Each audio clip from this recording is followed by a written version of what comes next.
Hey, Ivan. Yes, Dimitri. It seems like our community is kind of tired of playing on the same 20 maps over and over again. What? How could this happen? Our maps are flawless in design and entertainment value. I'm just as shocked as you, Ivan. Our maps are very well calculated down to every rock and bush. Dada, Dimitri. I especially like mines. Beautiful map. One hill in the middle that is very important to take, and the rest of the map is completely irrelevant. So if your team does not manage to take the hill in the first 20 seconds, you will have to suffer a slow, painful, and certain defeat for the next 10 minutes. Excellent map design. I couldn't agree more, Ivan. But don't forget the perfect map, Airfield. At first glance it looks dynamic and fair due to its symmetrical design.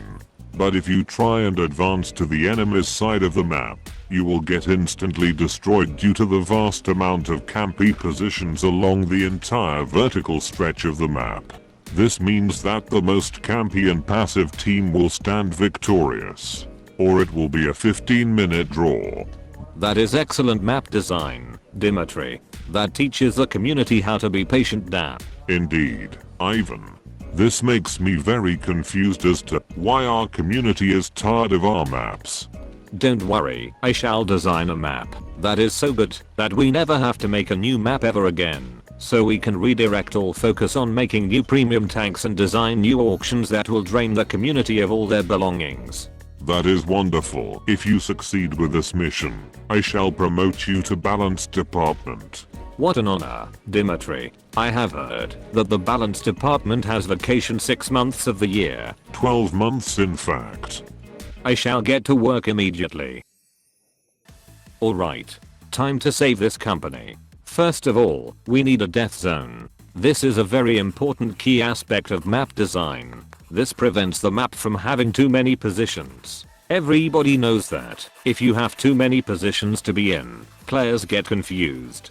It is much better to limit the map's playability by placing a huge open field in the middle of the map with no cover at all. If the player goes there, he will certainly get spotted and destroyed by snipers. That will teach him to not get experimental and stick to the corners of the map. Next we need 2 thin corridors on both sides of the map. This is extremely balanced as both teams can get to the opposing team's base from either side. It will also prevent players from flanking the opposing team. This is important, as flanking is very annoying.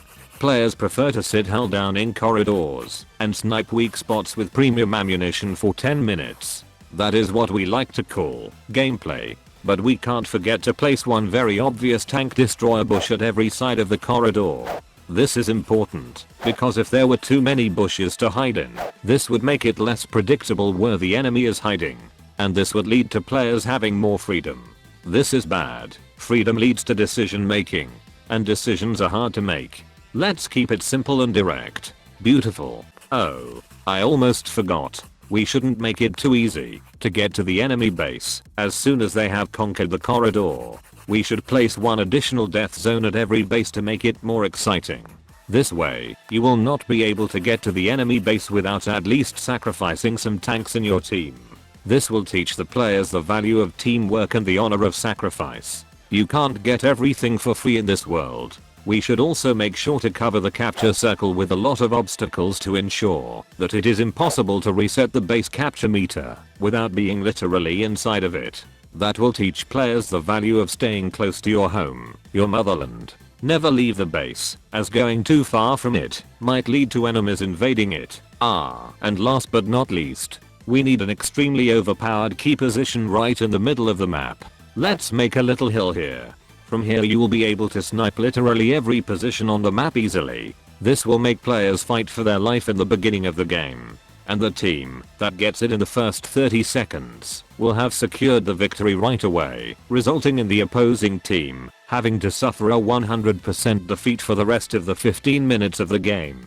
This will simulate the suffering of war, which is historically accurate, and teach players to throw away their entire tank in the beginning of the game, even if it costs them the game and results in them doing absolutely nothing for the team. Beautiful. We should also make sure that one team has an easier access to the hill.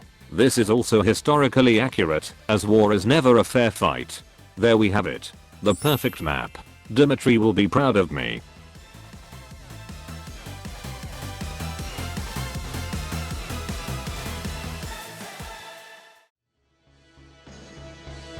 I thank you, Ivan.